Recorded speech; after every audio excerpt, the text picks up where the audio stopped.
Olá, minha galerinha do bem, estamos de volta para mais uma aula de história e dando sequência ao que nós chamamos de Era Vargas. Vocês devem lembrar que na aula passada nós estudamos a Revolução de 30, ou seja, como foi que Vargas ele chegou ao poder. Então vamos para mais uma aula de história, hoje com o título O Governo Provisório. A ideia de algo provisório é aquilo que não é permanente, é aquilo que não é definitivo. A ideia de ser por um período. Então, o governo provisório de Vargas, ele veio acontecer do ano de 1930 até 1934, tá certo? Então, vamos lá. Então, só para vocês entenderem como foi que aconteceu, o Vargas ele chega ao poder numa espécie de golpe. Ele havia perdido as eleições e aí, juntamente com um grupo de apoiadores, eles alegaram que a campanha, que a eleição tinha sido fraudulenta, acusaram também de ter sido os seus opositores, o próprio ganhador da eleição, o Luiz Carlos Prestes, de ter sido o mandante da morte do seu vice-governador, do vice-candidato junto com Vargas, lá na Paraíba, o João Pessoa. Então, deste movimento, o Vargas levanta um motim, levanta um movimento e consegue destituir o Washington Luiz do poder e não permitindo também que o novo presidente fosse empossado. Então, dali, Vargas se torna o presidente do Brasil. Então, ali de maneira provisória. Em novembro de 1930, ao dissolver o Congresso Nacional, dissolver todo o Congresso com seus deputados, com senadores, com toda a estrutura do Congresso Nacional, que é onde as coisas acontecem, né, lá em Brasília, e na verdade ainda Brasília não tinha sido ainda construída, mas o Congresso brasileiro tinha sido dissolvido por Vargas. E ele mesmo assumiu o poder executivo e o poder legislativo, e também o governo estadual e municipal, através do seu comando. Inclusive, os antigos governadores dos estados, eles foram demitidos e em seu lugar foram, digamos assim, nomeados interventores, que eram parceiros, que eram aliados, que eram confiantes, eram pessoas de confiança de Vargas, né? E em agosto de 1931, o chamado Código dos Interventores estabeleceu as normas de subordinação ao poder central. Então, o Vargas, quando ele assumiu o poder, ele logo se encarregou. Deixa eu colocar aqui um pouquinho de energia. Quando ele chegou ao poder de maneira arbitrária, ele procurou logo em dissolver o Congresso. Ele não queria saber de leis feitas pelo Congresso, pelos senadores, pelos deputados. Ele acabou com isso. Então, o que foi que isso significou? Vargas chegando ao poder através de um golpe, dissolvendo o Congresso Nacional, tirando os governadores e colocando interventores da sua confiança. O que é que isso, na verdade, iria representar? Certo? A centralização do poder em Vargas. Ele limitou a área da atuação dos estados. Os estados não tinham uma certa liberdade, não. Tudo estava aqui na palma da sua mão. Olha só. Os estados ficaram proibidos de contrair empréstimos externos sem autorização do governo federal. Então, os estados, Paraíba, Rio Grande do Norte, esses estados, todos os estados, eles não tinham direito, não tinham liberdade de contrair empréstimos sem passar pela caneta, sem passar pelo crivo de Getúlio Vargas, né? As polícias estaduais de artilharia e aviação seria subordinada ao exército. O exército estaria controlando essas outras partes militares e o exército era submisso ao presidente. A coisa funcionava por aí. Com a vitória da Revolução de 30, os tenentes passaram a fazer parte do governo. Você deve lembrar que durante a República Velha, os tenentes eles tentaram, digamos assim, acabar com o governo desse movimento lá do café com leite. Eles reclamavam porque eles eram excluídos do governo, eles reclamavam da maneira como os presidentes estavam se comportando. Então, nesta gestão de Getúlio Vargas, os tenentes passaram a fazer parte do governo. Tinham como propostas a instalação de uma indústria básica, ou de base, que no caso seria a siderúrgica, tá? Aquelas indústrias que lidam com ferro, né? Aquelas indústrias mesmo mais pesadas. A criação de um programa de nacionalização das minas, que as minas deixariam de ser individuais, particulares, e passariam a ser do governo. Também uma nacionalização dos meios de transporte, da comunicação e da navegação de cabotagem. Então, era o governo tomando posse desses grupos, desses segmentos, e ele estaria controlando. Eu não sei se você vai entender isso. Por exemplo, era o governo sendo dono do transporte público, era o governo sendo dono dos meios de comunicação, das navegações de cabotagem. Pastor, eu achei esquisito essa palavra cabotagem que o senhor colocou aqui. O que é uma navegação de cabotagem? É aquele tipo de navegação, vamos colocar aqui o exemplo. Deixa eu pegar aqui uma caneta. Vamos dizer que isso aqui seja o Brasil. Pronto. Só uma beirinha aqui do Brasil para você entender. Então, a navegação de cabotagem é aquela navegação que o camarada sai de um cabo, por isso que ela está dizendo, de um cabo, e vai até outro, sem perder de vista a terra. É aquele tipo de navegação que eles não deixavam, que eles não se aventuravam no mar. É aquele tipo de navegação que ele não perdeu a terra de vista, que era feita de um cabo para outro, tá certo? Ok. As reações contra o governo provisório de Vargas, né? Então, o governo de Vargas não foi um governo tranquilo. Na verdade, como eu já havia dito na outra aula, Vargas foi quem mais já governou o Brasil. E o governo dele era marcado por coisas excelentes, mas também era marcado por coisas arbitrárias. Então, e o governo de Vargas ele foi vítima, né, digamos assim, de oposição, tá bom? De oposição. Então, houve uma espécie de inconformismo por parte do Estado de São Paulo, que se tornou, né, uma espécie de excluído do governo. Né? Inclusive, o governo paulista não teve o prazer de eleger o seu presidente, ou pelo menos colocar o seu presidente, porque o Vargas não deixou. Né? Então, acusava Vargas de arbitrariedade. O que é uma coisa arbitrária? É quando é uma decisão tomada sem obedecer à lei, passando por cima de todo mundo, sem consultar ninguém, excluído de todo o processo político do governo de Getúlio Vargas, levou ao conflito que pôs São Paulo ao resto do país. A classe dominante paulista passou a exigir do governo federal maior participação. Então, Vargas já tinha o governo de São Paulo, a região de São Paulo como um opositor, né?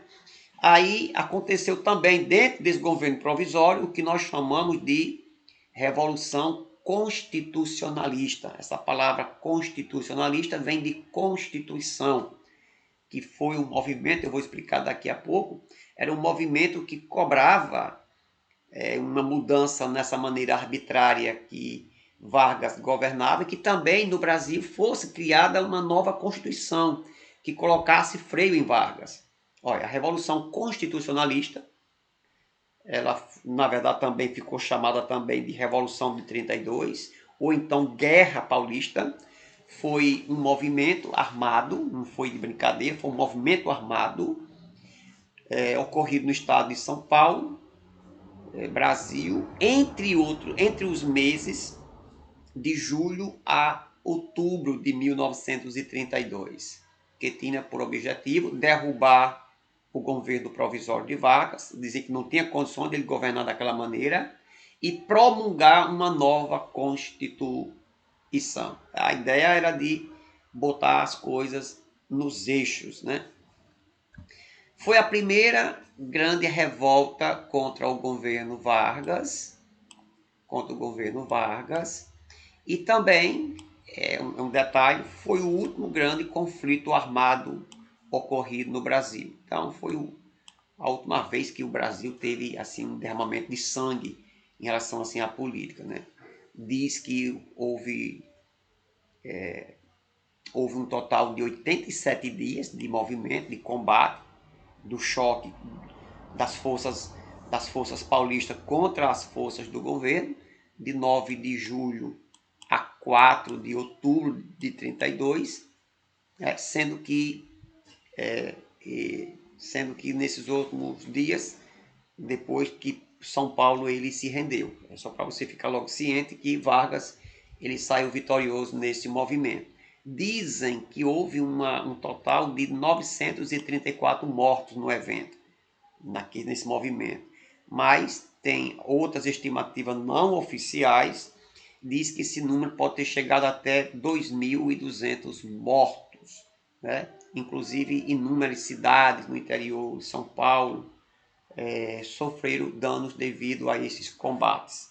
A utilização dos meios de comunicação de massa para a mobilização da população. Então, durante esse período, né, jornais de São Paulo faziam campanha pela revolução, assim como as emissoras de rádio, e que atingiram muita audiência. Então, era os meios de comunicações, ou os meios de comunicação sendo usados para mobilizar o povo, né?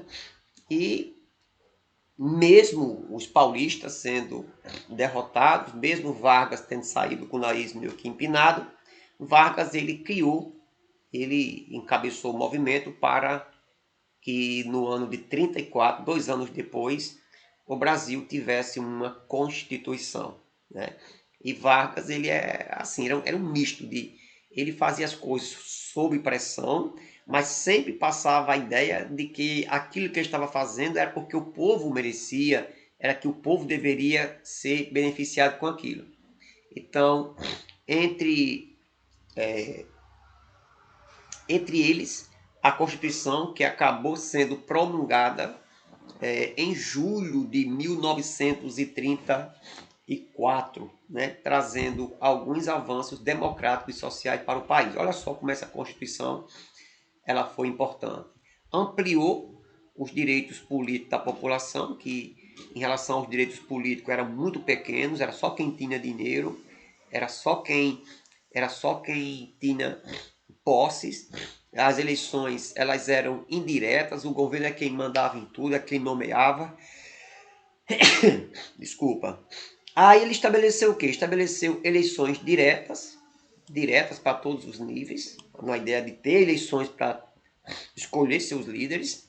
Pela primeira vez na história do Brasil, as mulheres poderiam votar, pela primeira vez no Brasil. Então, o voto feminino ele foi uma conquista, entre aspas, de Vargas. Foi ele que decretou isso nessa Constituição. A Constituição também dizia... vamos voltar aqui, isso. Dizia o seguinte, retomou a princípio de liberdade e autonomia sindical. Os sindicatos voltaram a se organizar, que tinham sido extintos, já existiu desde a década desde o ano de 1930. Olha só, adotavam algumas medidas nacionalistas. As jazidas de minerais e de queda d'água eram julgadas para a defesa econômica ou militar do país. Elas agora deveriam ser nacionalizadas progressivamente. Não era aquela coisa no pei-bufo, era uma coisa sistematizada. Foi a partir dessa Constituição que surgiu a Justiça do Trabalho, gente. Surgiu a Justiça do Trabalho, uma espécie de ministério para cuidar dos direitos, dos deveres dos trabalhadores. Foi também durante o governo de Getúlio Vargas, durante esse governo provisório, que ele criou o salário mínimo. Então, o salário mínimo que nós temos hoje foi uma criação de Vargas, criou o salário mínimo, vamos ver depois, criou a Petrobras, a proibição do trabalho infantil, que as crianças trabalhavam muito, ele proibiu isso. A jornada de trabalho caiu para apenas 8 horas, férias remuneradas, o camarada trabalhava, ficou de férias, ele se virasse, não tinha direito a nada. Então, no governo dele, teve a ideia das férias remuneradas, as pessoas tiravam as suas férias de 30 dias e recebiam no final do mês ao seu salário integral. E também o famoso descanso semanal, né? O domingo e ninguém trabalharia. Ele trazia ainda o voto secreto, né? O que é o voto secreto? É um sistema de votação aonde somente a pessoa ela saberia em que ela votava. Não era mais aquele voto aberto, dito, falado, não tinha uma urna. Alguém chegava lá, votava, colocava lá numa urna e pronto, certo? E também tinha a ideia do sufrágio feminino, que já estava previsto no Código Eleitoral de 1932. É a ideia do voto feminino para todos os estados, todo o Brasil. Com respeito à educação, a Carta Constituinte se mostrou visivelmente preocupada com o desenvolvimento do ensino médio e superior.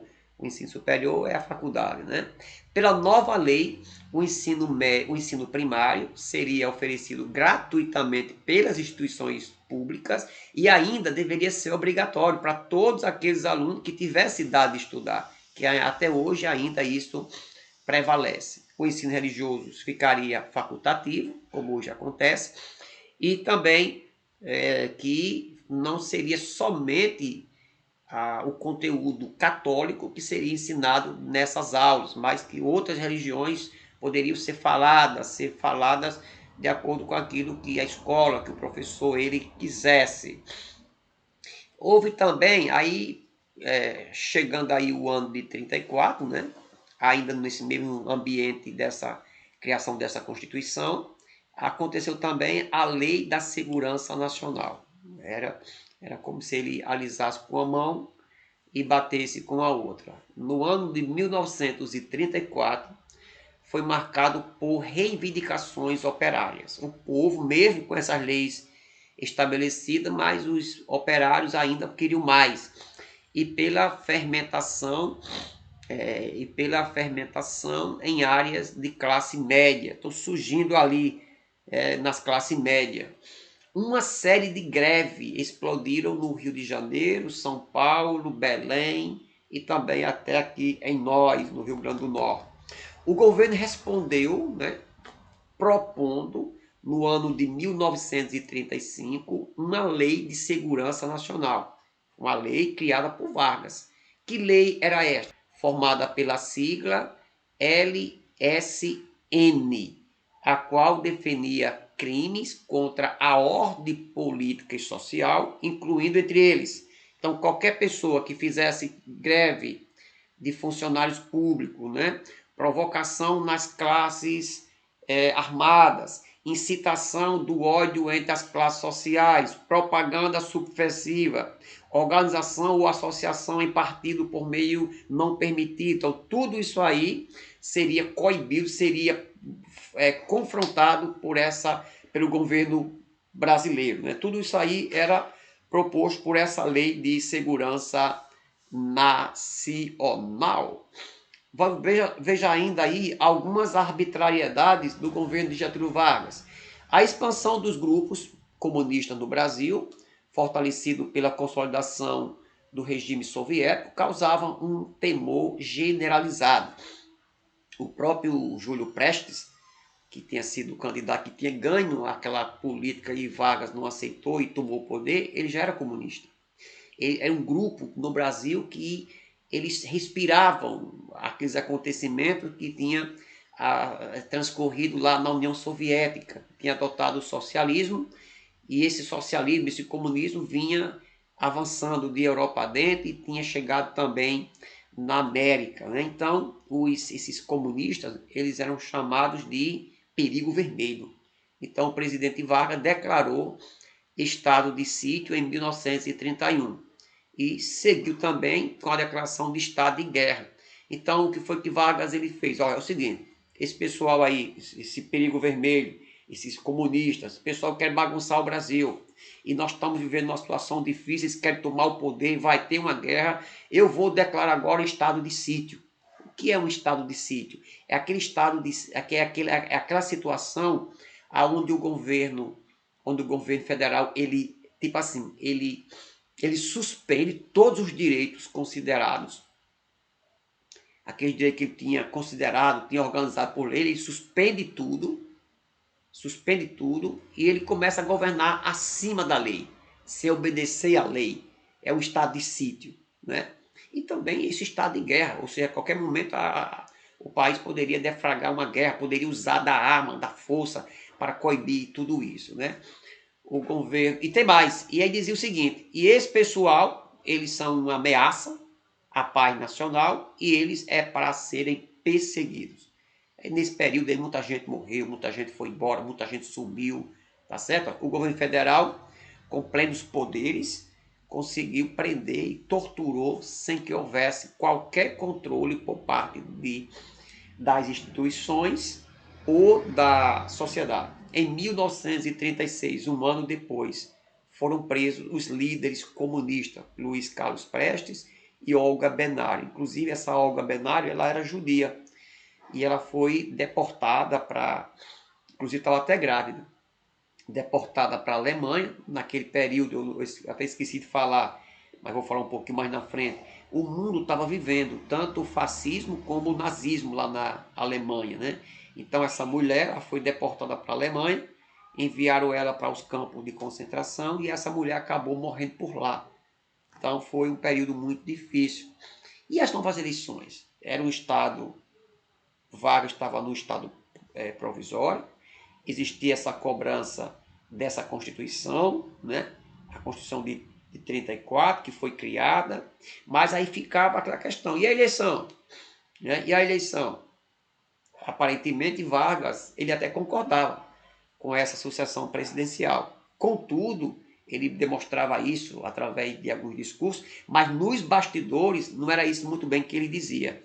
Né? Nos bastidores daquela época, Vargas ele arquitetava um apoio político de várias lideranças para declarar um novo golpe para que ele ficasse no poder executivo, para que ninguém tirasse ele de lá. Então, enquanto ele dizia, não, eu não sou contra as eleições não, vamos organizar aqui, tal, mas por trás, rapaz, vamos dar um outro golpe, eu não posso sair daqui agora. Entre os simpatizantes dele, né, desse golpe, estavam os integralistas, um grupo de inspiração totalitária, favorável à extinção da liberdade, da democracia e do fortalecimento do poder no comando desse grande líder. Então nós vamos ver aqui direitinho como se chamava esse grupo integralista, tá certo? O mundo estava, eu já havia dito um pouquinho, influenciado pelos ideais fascistas e nazistas. O nazismo era o regime ditatorial comandado por Adolfo Hitler e o fascismo na Itália comandado por Mussolini, tá certo? E aí os eventos fascistas que se faziam sentir no Brasil através dessa ação integralista brasileira, né? Essa organização fascista era liderada por Plínio Salgado, e cujos ideais dele eram ideais conservadores, que, resumindo, era o lema Deus, Pátria e Família. Né? Parece que essas coisas voltaram, esses ideais. Né? Então tinha esse grupo aí que era a favor aí de Getúlio Vargas. Desde o ano de 1935 havia um clima de efervescência no Brasil. De um lado, acirrava-se as disputas eleitorais, já era para acontecer, né? E de outro, multiplicava-se as greves, as investidas da oposição, que na época tá aí, a oposição também ela se articulou através da Aliança Nacional Libertadora, cujo governo que era contra o governo. Né? Então, a ANL, Aliança Nacional Libertadora, foi fundada por tenentes, não aqueles tenentes que estavam no poder junto com Vargas, mas eram tenentes dissidentes da Revolução de 30. Eles defendiam uma reforma agrária, combatiam as doutrinas nazi-fascistas. O movimento integralista brasileiro, né, ganhou força com o crescente número de seguidores. O partido, influenciado pelo fascismo italiano, iniciou suas atividades durante o primeiro governo de Vargas, combatendo defensores do pensamento de esquerda. Então, esse movimento, essa ação integralista nacional, ela apoiava Vargas, queria esse golpe novamente, tá certo? Então, nós vamos ver na próxima aula deste período provisório. Nós vamos ver na próxima aula como foi que Vargas chegou ao poder e esticou para frente mais alguns anos, tá bom? Um forte abraço, está aqui uma atividade para vocês. Colocar no caderno, responder direitinho, bate aquela foto legal, coloca as informações necessárias na atividade, sua escola, o nome, turma, e envia para mim, tá certo? Um joinha, joinha, joinha, e até a próxima aula.